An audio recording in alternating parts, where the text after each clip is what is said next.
Hello friend, welcome to प्यारा India.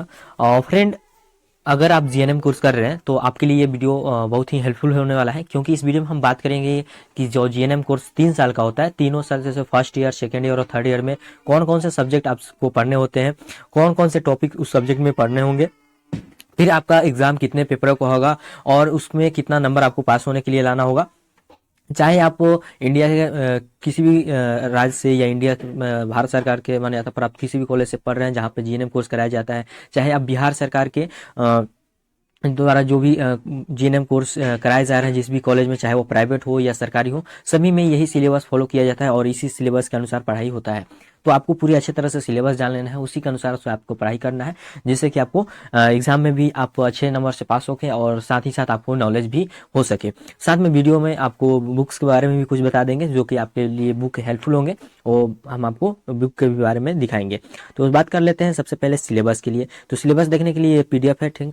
इस PDF का लिंक आपको डिस्क्रिप्शन बॉक्स में मिल जाएगा टेलीग्राम का, वहां से आप जाकर डाउनलोड कर लीजिएगा। सिलेबस के लिए आपको सिंपल से इस पेज नंबर 27 पे आना होगा, ठीक है।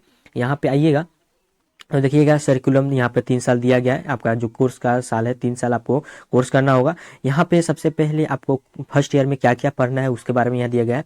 तो बायो साइंस करके आपको है जो कि 120 नंबर का होगा बायो साइंस में। अब बायो साइंस में क्या क्या पढ़ना है, तो आपको एनाटॉमी फिजियो से 90 नंबर के सवाल पूछे जाएंगे, यानी कि एनाटॉमी और फिजियो दोनों को मिलाकर आपको 90 नंबर का सवाल रहेगा बायो साइंस में, और माइक्रोबायोलॉजी से 30 नंबर के सवाल रहेंगे। ये आपको बायो साइंस में आपको इस प्रकार से 120 नंबर से प्रश्न पूछे जाएंगे, यानी कि 3 सब्जेक्ट आपको बायो साइंस में पढ़ने होंगे। उसके बाद यहाँ पे देखिएगा कि बिहेवियर साइंस में आपको फिजियोलॉजिकल और साइकोलॉजी और पढ़ना होगा, ठीक है। तो ये में फिजियोलॉजिकल 40 और साइकोलॉजी जो है 20 नंबर का पढ़ना होगा साइको।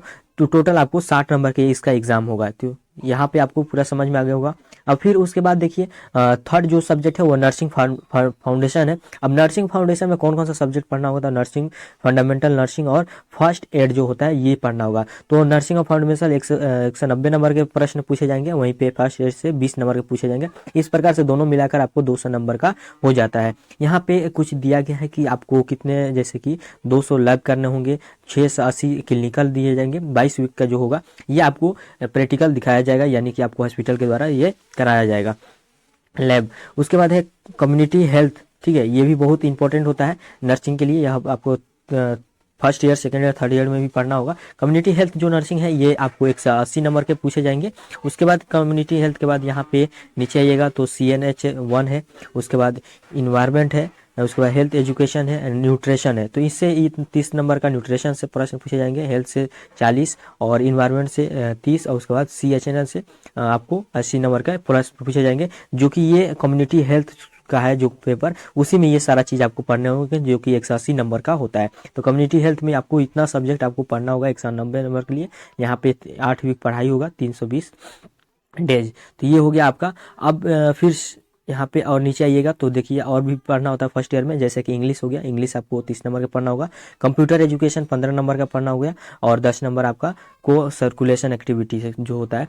तो इस प्रकार से आपका टोटल यहाँ पे फर्स्ट ईयर का सिलेबस खत्म होता है। इतना सारा चीज़ आपको पढ़ना होगा, छोटा ही है मगर उसमें बहुत सारा सब्जेक्ट आपको ऐड कर दिए गए हैं। उसके बाद देखिए सेकेंड ईयर में क्या क्या चीज़ पढ़ना है। सेकेंड ईयर में यहाँ पे मेडिकल सर्जरी नर्सिंग पढ़ना है, 120 नंबर का थ्योरी होगा, फिर प्रैक्टिकल यहाँ पे दिया गया है। और मेडिकल सर्जरी नर्सिंग 2 जो है 120 नंबर का ये भी पढ़ना होगा। फिर मेंटल हेल्थ नर्सिंग पढ़ना है 70 नंबर का, फिर चाइल्ड हेल्थ नर्सिंग पढ़ना है 70 नंबर का, कोर्स रेगुलेशन एक्टिविटी 20 नंबर का पढ़ना है। तो इस प्रकार से सेकेंड ईयर का सिलेबस हो गया।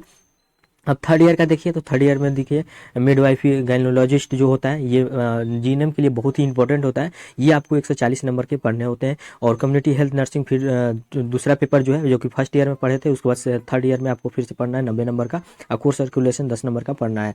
उसके बाद थर्ड ईयर में क्या चीज़ पढ़ना है यहाँ पे देख सकते हैं।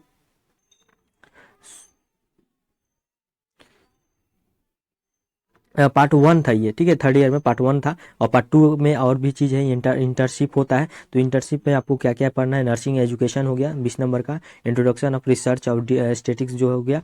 उसके बाद ये सारे आपको प्रैक्टिकल रूप में कराए जाएंगे, जो कि आपको ये हो गया, इतना 120 नंबर का टोटल होगा।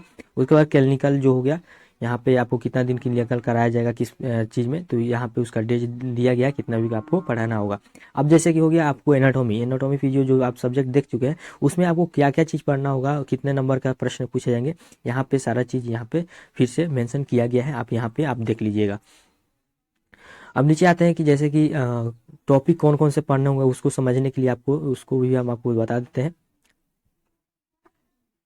यहाँ पे टाइम दिया गया है, जैसे कि एनाटॉमी में क्या क्या आपको पढ़ना है, तो देखिए यहाँ पे सारा चीज़ दिया गया है। एनाटॉमी टर्म्स पढ़ने हैं, फिर सिस्टमिक और कैविटी ह्यूमन बॉडी में कितना होता है ये पढ़ना है, फिर सेल पढ़ना है, टिश्यू पढ़ना है, ग्लैंड्स पढ़ने हैं और बॉडी कैविटी पढ़ना है। फिर ब्लड में क्या क्या पढ़ना है, ब्लड यहाँ पे दे गया, तो ब्लड का कंपोजिशन पढ़ना है, फंक्शन पढ़ना है, ब्लड कलेक्टिंग ब्लड पढ़ना है, ब्लड प्रोडक्शन देयर। तो इस प्रकार से आपको यहाँ पे सारे टॉपिक्स दिए गए हैं जो कि आपको पढ़ने हैं। तो इस टॉपिक को आपको ध्यान में रख के इसी के अनुसार आपको पढ़ाई करना है, ठीक है। तो सारा चीज़ का यहाँ पे लाइन से जितना भी सब्जेक्ट है सभी का दिया गया है। तो आप जिस फर्स्ट ईयर में है, सेकेंड ईयर में जिस प्रकार से उसका अपना टॉपिक अपना देख लीजिएगा, और जो भी डाउट रहता है फिर भी तो आप कमेंट करके पूछ सकते हैं। अब बात करते हैं जैसे कि बुक्स के बारे में, तो बुक्स कौन कौन से आपके लिए इंपॉर्टेंट होंगे वो आपको दिखा देते हैं। तो बुक जैसा कि देख सकते हैं ये बीएससी नर्सिंग फॉर नर्सिंग के लिए है, एनाटॉमी इंदु खुराना की ये बुक है, बहुत ही मस्त बुक है। ये आप अगर पढ़ लेते हैं तो बहुत ही आपको ज़्यादा नॉलेज मिलेगा, मगर आप लोगों को बहुत कम पढ़ना है, जैसे कि आपको 90 नंबर में ही आपको एनाटॉमी और फिजियो आ जाता है, तो इसके अनुसार आपको बहुत ही कम पढ़ना है। तो आप दूसरा भी बुक ले सकते हैं, मगर ज़्यादा नॉलेज के लिए ये ले सकते हैं। नहीं तो सिंपल से आपको अगर सिर्फ एग्जाम पास करना है तो आप प्रीवियस ईयर का जो आता है क्वेश्चन और पेपर, ठीक है, उसमें क्वेश्चन भी रहता है, उसका आंसर भी रहता है, तो वो भी आप लेकर आप पढ़ सकते हैं। मार्केट में जाइएगा, जैसे कि पटना पीएमसीएच के पास बुक का दुकान है, ठीक है, जितना भी मेडिकल कॉलेज के जितने भी बुक होते हैं वहाँ पे 2 दुकान है, वहाँ पे आपको जाइएगा और वहाँ से भी अपना अनुसार बोलिएगा बुक दिखाने के लिए, वो दिखा देंगे। और जो भी आपको लैंग्वेज समझ में आता है, चाहे आप हिंदी में हो या इंग्लिश में हो, जो भी आपको अच्छा लगता है तो आप वो बुक ले सकते हैं। जैसे कि यहाँ पे हम कुछ बुक बता भी दिए हैं, जैसे कि रॉस और विल्सन, ये बहुत ही वास्ट बुक है, उतना नहीं पढ़ना है। माइक्रोबायोलॉजी के लिए देख सकते हैं, माइक्रोबायोलॉजी के लिए ये सीसी बेभेजा का बुक आता है, जो कि आपको मात्र आपको 40 नंबर या 50 नंबर का ही माइक्रोबायोलॉजी पढ़ना है, तो इसमें भी कैप्चर हो जाएगा, इसमें अच्छा से लैंग्वेज दिया गया है, तो आप इससे भी पढ़ सकते हैं। नहीं तो माइक्रोबायोलॉजी के लिए सिंपल से क्या करना है कि जो आपके टॉपिक्स दिए गए हैं उस टॉपिक को क्या कीजिएगा, लिख लीजिएगा कॉपी पे, और उसके बाद यूट्यूब से आपको पढ़ के उसका नोट्स बना लीजिएगा, समझ लीजिएगा, तो भी आपके लिए बहुत ही हेल्पफुल होगा। और उसके बाद प्रीवियस ईयर लगा लीजिएगा, तो उतना आपको दिमाग लगाना नहीं है, सिंपल से आप बुक ले लेते हैं लोग, मगर पढ़ते नहीं है। मगर आप पढ़ने में है सक्षम कि हम पढ़ लेंगे बुक ले लेके ज़्यादा नॉलेज के लिए, तो आप बुक ले सकते हैं। नहीं तो आप प्रीवियस ईयर क्वेश्चन ले लीजिए और यूट्यूब से भी देख देख के आप अपना टॉपिक को नोट्स बनाते चलिए और उसके अनुसार पढ़ सकते हैं। तो फ्रेंड वीडियो में बस इतना ही। वीडियो हेल्पफुल लगे तो लाइक करें, अपने दोस्तों को शेयर करें। Thank you.